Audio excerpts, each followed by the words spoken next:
I don't know if I like all these crows. Have you ever seen The Crow? Because I have seen The Crow. it's pretty good. I'm just Years saying. ago. Well, that's too bad. You should rewatch it. I've actually never seen The Crow. Really? That's ridiculous. I'm sorry. You are failing at our goth podcast that we're creating right here. Gothcast. Gothcast. Welcome to the DT Gothcast. All right, looks like we're coming in live, and I'm saying that because all of us in here are wearing black. If you're listening to the podcast, this was unplanned. Apparently, we need to get like a more of a list on what we're all going to wear or coordinate better. Outlook calendar. I Actually, think no, I think we this don't is need good. to coordinate. Actually, We this is even already good. did. All right, We're next good. week is jean jacket day. We'll do that. Ew. No, did we're that. not going to do that. No, Oh, yeah, Ryan, that's right, Ryan that won't was- be on the show then. Yeah. All right. Ryan Leather jacket. Ryan has a white snake A leather jean jacket. jacket. Okay. I heard. Oh, God, I that's wish. awesome. Okay, well, we need to find out about this. All right, hello, everyone. This is Trends with Benefits. This is our weekly Roundtable Tech podcast where we talk about the trending tech topics of the day, and we're live on Facebook, Periscope, YouTube, and Twitch right now, in addition to being a podcast, which subscribe to the podcast. That would be awesome. And we have lots of things to get to today. We're going to be talking about, of course, I have to have robot news. So there's a robot learning to walk. That's the most terrifying thing you've ever seen. Seriously. It's It's also, seriously like, scary. a little cute. No, what? Oh, no. See, we Okay, know who we'll the talk robot about that sympathizer later. is. We'll discuss that. We've got Google Home taking over Amazon Echo, so we're going to discuss actually a lot of smart home stuff today. We have the story that's kind of trending right now, which is Alexa recorded a conversation, like worst nightmare, and sent that off to someone else. So we'll go through that. And the first thing that we're going to talk about is this. You never have a reason to leave home anymore because you can order a home on Amazon now. It is true. You can order homes on Amazon. That is ridiculous. And they will send it to you. And it's almost like an IKEA setup where you just build yourself a little house. And that's what I wanted to talk about. Like, where's the limit on what you're willing to purchase online? Because at this point, if you can do that, there really is no reason to ever leave your home. Like, ever. You just order a new one as soon as you use up your old one. And that's the question that I put up there is, use it up. Why repair this home's anything? used up. Why repair anything? You just order a new one. And so that's the question that I wanted to put out there just for everybody watching live right now is what wouldn't you buy online, especially on Amazon? So that's our question we're going to start with, but let's introduce our cast of characters here. I'm Greg Nibler, and to my right. Hi, I'm Kim Wetzel, Smart Home Editor. Hello, Kim. Hello. I'm Ryan Juanita, AV editor.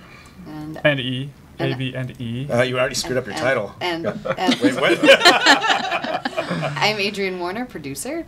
Hello, Adrien. All right, so let's talk about this. Like, what is the limit here? How do you guys feel about being able to do something like this? And I'm looking at it more as some of the comments coming in. I'm not going to read online, but but I'm kind of looking at it more as how much this is expanding, like what this is really going to do, how you feel about being able to order this kind of thing online. And just as an idea, I mean, obviously there are people ordering the houses online, but where this is going to go, like, how do you feel about this? Someone else go first. I haven't gathered my I thoughts just can't about wait it. to see the reviews. The reviews of the house, yeah. Yeah, I guess it should be said that you have to put these homes together yourself for the most part. So how can you review a home that you put together yourself? Like, can you give it a bad review if you can't get the windows properly put in? Yeah, I don't know. With a video, is it printout instructions? Yeah, and how long are those instructions? It does seem like it's just manufacturers who are going through Amazon. Like Amazon doesn't seem to be holding any of these in their warehouse. Oh, that no. would be. I'm pretty bonkers. sure it's third-party sellers. Yeah. But I think wouldn't- it's really funny that they're just reinventing the mobile home. Yeah, I wouldn't buy it any more than I would buy a mobile home, which Right. you can do as you drive by. They're just sitting there. You put it on a truck. I wouldn't buy that either. That's not. Some of them are something I would shipping want. container homes, though. There's that too. I've always been interested wouldn't in want one of those. regardless. Oh, okay. I think that they're cool, but I don't know if I'd order Yeah. one from Amazon. I think I'd order one from a company that specializes in that. I think that's the thing. Is like you Amazon wouldn't- has so much bulk, but do they specialize in helping you when you need assistance on putting together your home? Right, Even the yeah. container home is a great idea when they show it on there because you're out on this gorgeous deck and it's a beautiful sunrise or sunset or You something. gotta build that deck. But in Portland, when there's rain all the time and you're stuck in a little box, that's not a good plan for living. Right. That's a good, Good way to rule break of up a thumb for marriage. tiny homes in general.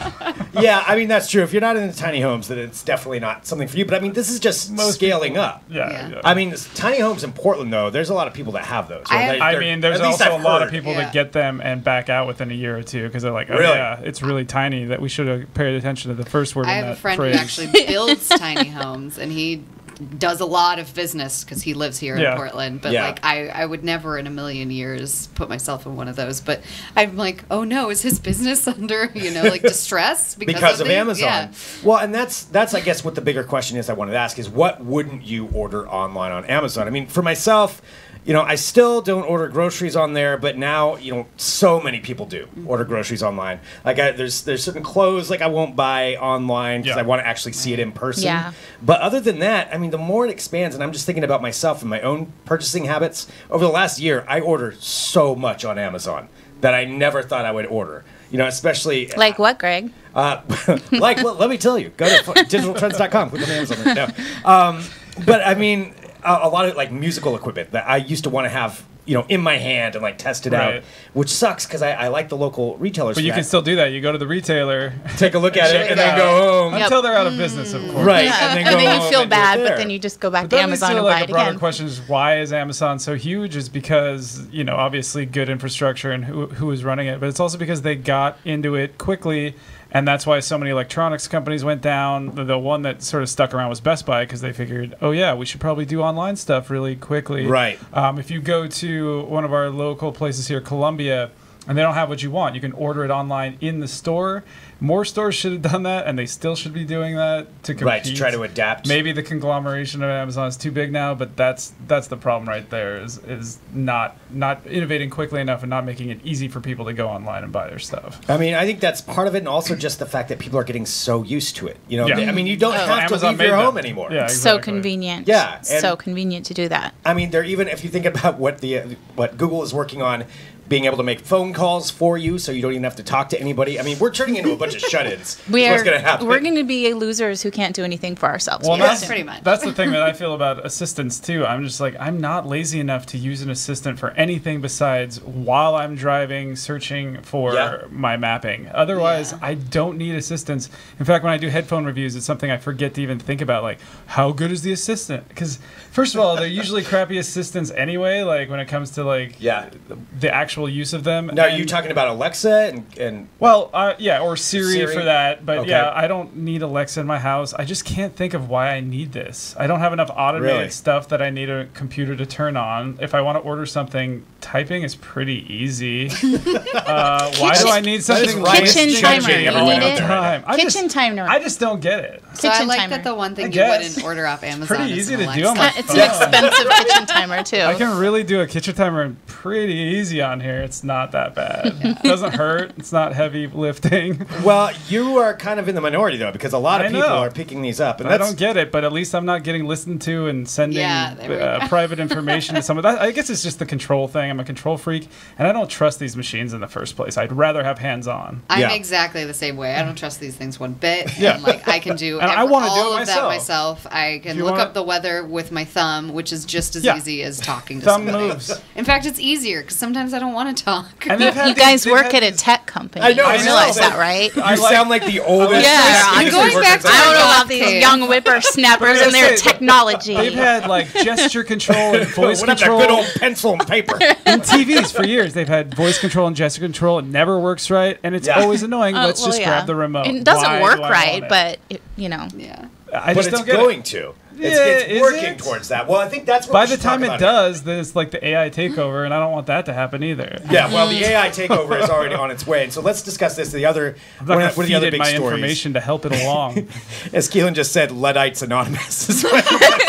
Not even anonymous. They're just openly admitting it. How is it easier to be like, hey, Amazon or Alexa thingy? That's what Ryan thinks of all of us that use that, by the way. I don't know.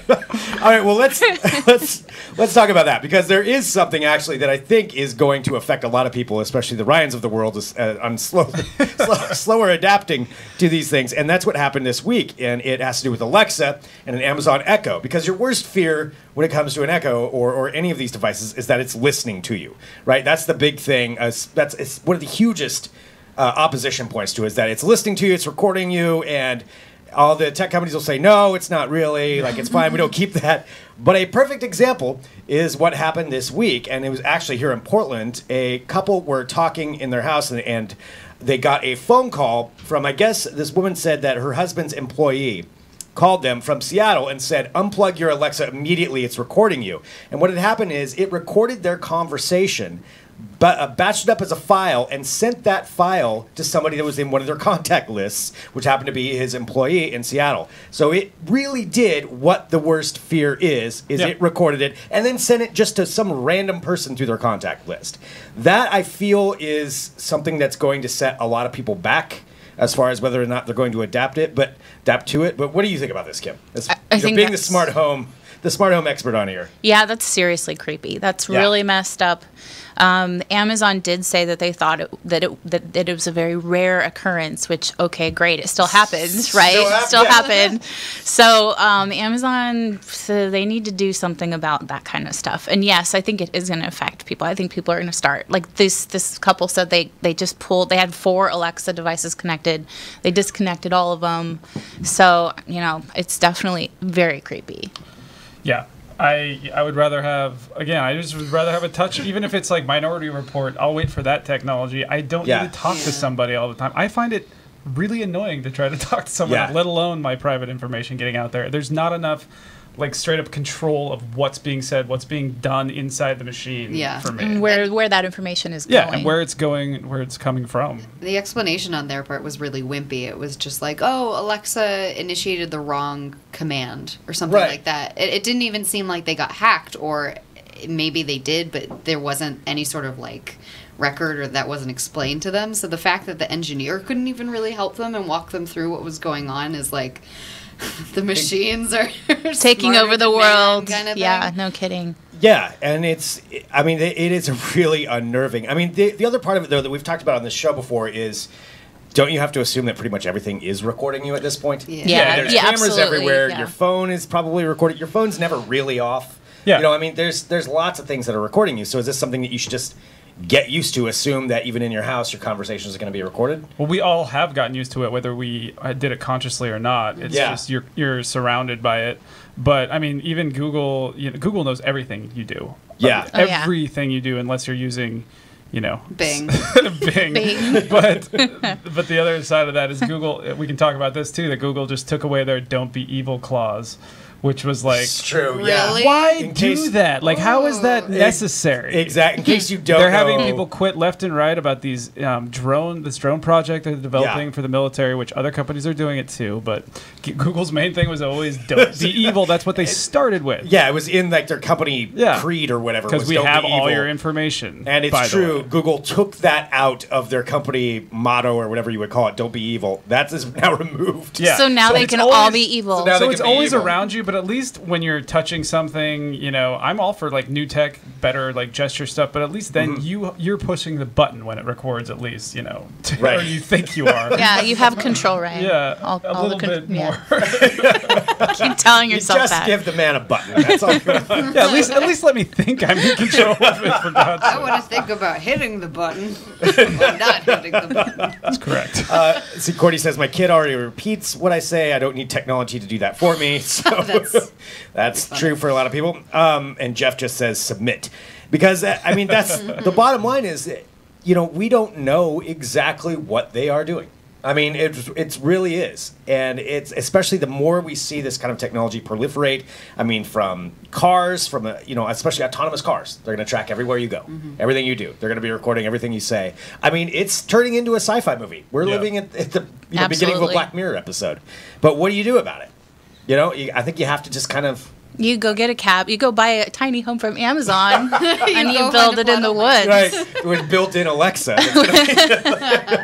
Comes with a free Echo. As long as there's still a choice to go off the grid, ostensibly you could do it, then I'm still not that scared about it. Then you're still okay. It's nice if there's still like a choice. It's not quite 1984 just yet. Right. Well, and I'm curious what everybody thinks too. If you're watching live right now, how you feel about that. Is that going to affect you buying a device in the future? Because I think that's the big thing is when it comes down to sales, and not that we're going to go into too much with autonomous cars, but I feel like even the very few accidents, and there's a couple of unfortunate ones that have happened, I think there's a lot of marketing that has to happen to get public opinion back on board with some of that. There's some people that are just so against it, and one little incident can set that back for a long time. And things like this can definitely set back, I think, smart home devices. especially things that are, because now somebody's going to think about this.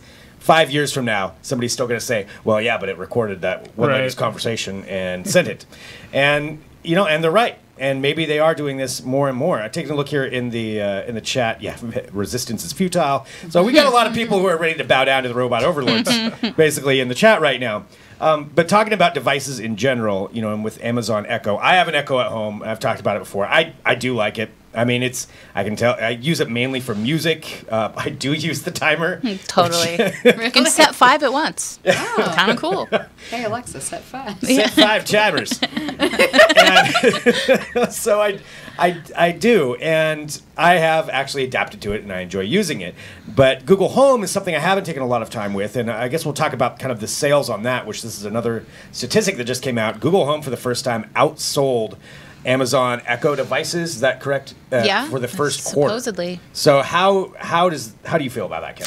I'm not surprised. I think that Google is making a lot of headway in terms of the technology they're bringing to the Google Home and the Home Minis and Google Assistant. So, and they're now compatible with it's crazy, more than 5,000 smart home devices. When last year I think it was just a little over 1,000. So, and it's Google, right? They have a favorable, people like Google, so I'm not surprised. And I haven't heard of any major weird faux pas with Google Home devices yet. Yeah.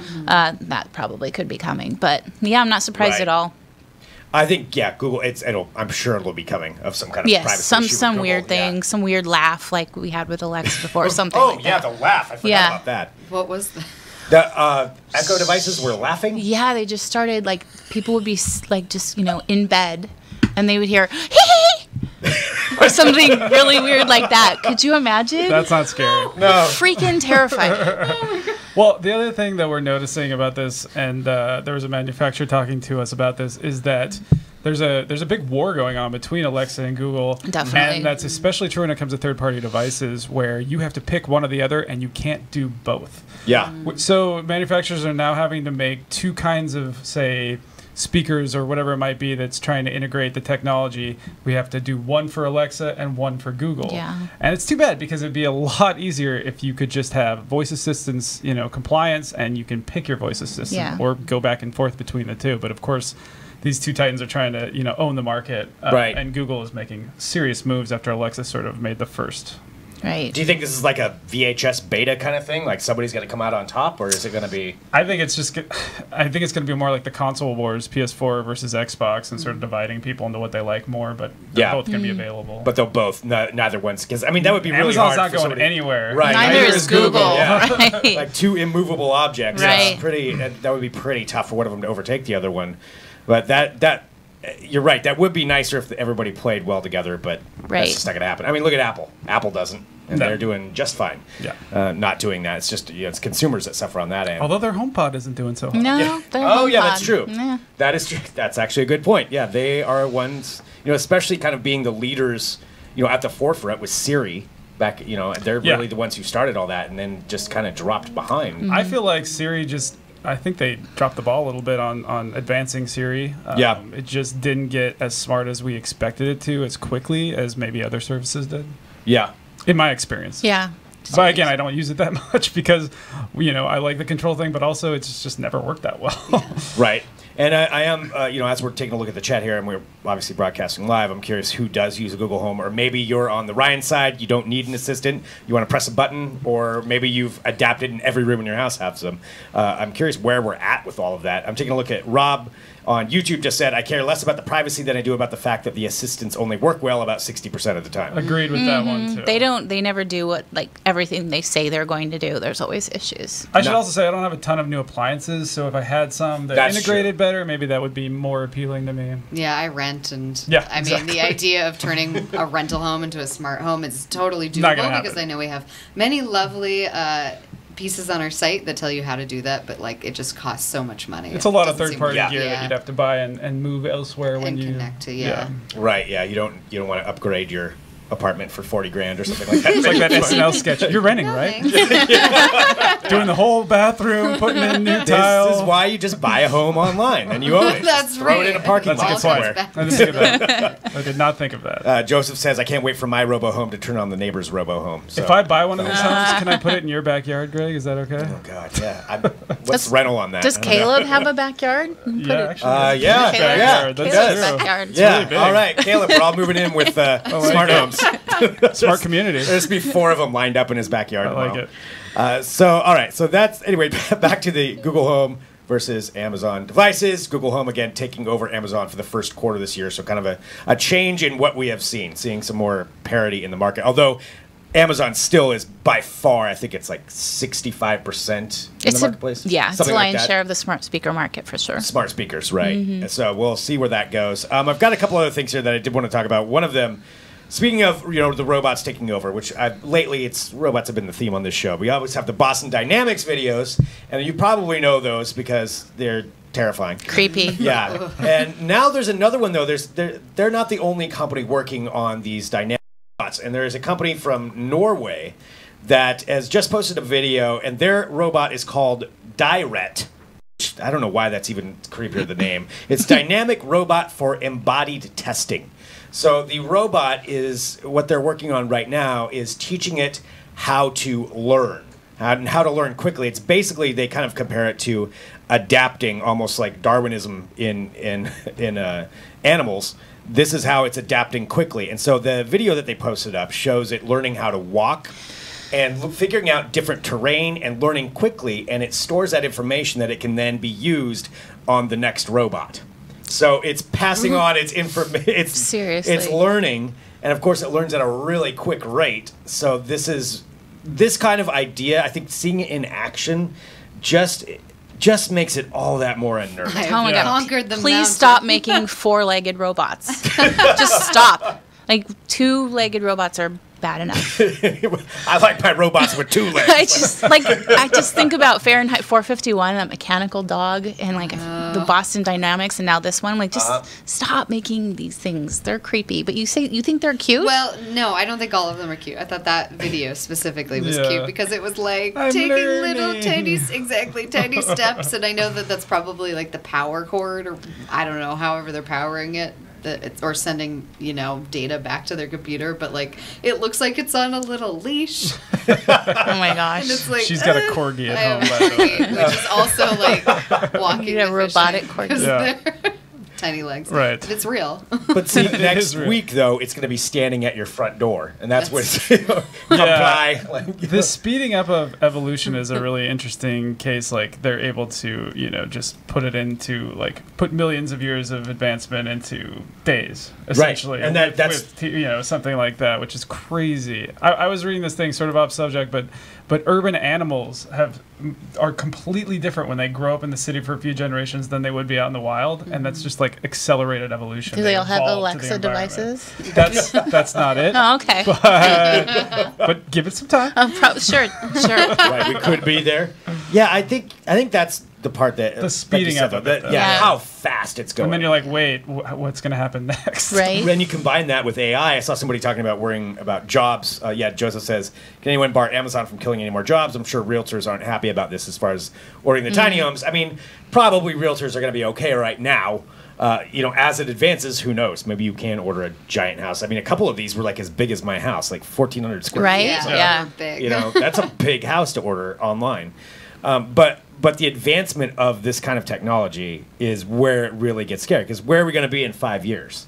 If this thing's learning how to walk right now in Norway, when's it going to be walking? What else is it going to be able to do? Soon, and combine that with the advancement of AI and things like Alexa. It's kind of unnerving. Totally. Like where we could be. It's gonna learn how Yeah. to fly soon. Yeah, I know it is. It's gonna be a drone. It's gonna be a robot. It's gonna be your assistant. Can't put it into those stealth bombers because we know what happens. What happens? Skynet. Oh, that's true. Well, we are on the road to Skynet. Like that's kind of what it seems like. So Come Ryan will Bone be, up on your Terminator, guys. Sorry, I forgot. Like what? I forgot how it all started. Yep, Ryan will it be was leading all the with the stealth resistance, bombers. though that is one thing that we can say for sure. So bottom line, would you want an assistant robot? Let me ask this. No. No? No. Don't need it. No. Like a full-on like Yeah. no. No, God, no. Oh, Like an assistant robot at Not a home. robot dog. no, I know. Maybe an electric grandma, but that's a whole different thing. Like a I know what you're Rosie talking from the Jetsons. No, there wasn't. Yeah. Yeah, sure. That could Kind of work. like a Rosie from the Jetsons. Yeah, it's a little bit like that. Would you want one at your house? Probably not. Maybe if they could legitimately put my clothes in the washing machine, maybe, but that's a long or ways move away. them into the dryer. I least. exactly- That's the hardest yes, part. I have exactly. serious feels for like sad, cute robots, and like I don't know why it makes me very emotional. Really? Wow. Like anytime I see a sad robot or like a What- robot that's being thrown, What does about that the- mean? Yeah. makes me really Yeah. upset. Well, we all saw Wall-E. Yeah, I Oh, like okay. bawled during, even though it has a happy ending. Like Yeah. I bawled during do Wall-E. you- I Oh know. my god! It How was- do you feel about the Boston Dynamics video where they slap it with a hockey stick and knock him down? They're That always is, kicking like- it and trying to knock Yeah, it the down. kicking. I love it. I love those videos so much. Those ones are really. We will rue the aggressive. day, Greg. I know. I know I will be number one on the list once they learn how to walk. Be nice to robots now, They will be so showing that they up. don't have the Yeah. recordings of you being mean to robots later. It's too Right. late for me. I've They've yelled at learned Alexa already. before. It's too late. I already know I'm doomed. All right. Well, that's about all the time we have for today. So I want to say thank you to everybody tuning in to Trends with Benefits. It is awesome that you join us every week, every Thursday at 2:30 p.m. Pacific, and tomorrow is Between the Streams at our new time, noon Pacific. Noon times. Noon times. Noon o'clock. Tomorrow, Ryan and I, we'll be joined by Rick Marshall as well. Let's talk about Solo. Be a and- robot, by the way. Yeah, he will be. Actually, we will have a robot live on camera Are tomorrow. you gonna have the devil up? Whatever that thing's called, we have Yeah. a little robot Yeah. thingy, and that's how Rick Marshall will be joining us from the East Coast. Yes. So you can tune in tomorrow at noon and check that out for Between the Streams. And again, thanks everybody for tuning in. Send us an email, podcast@digitaltrends.com, and we'll be back next week with another episode. That was awesome.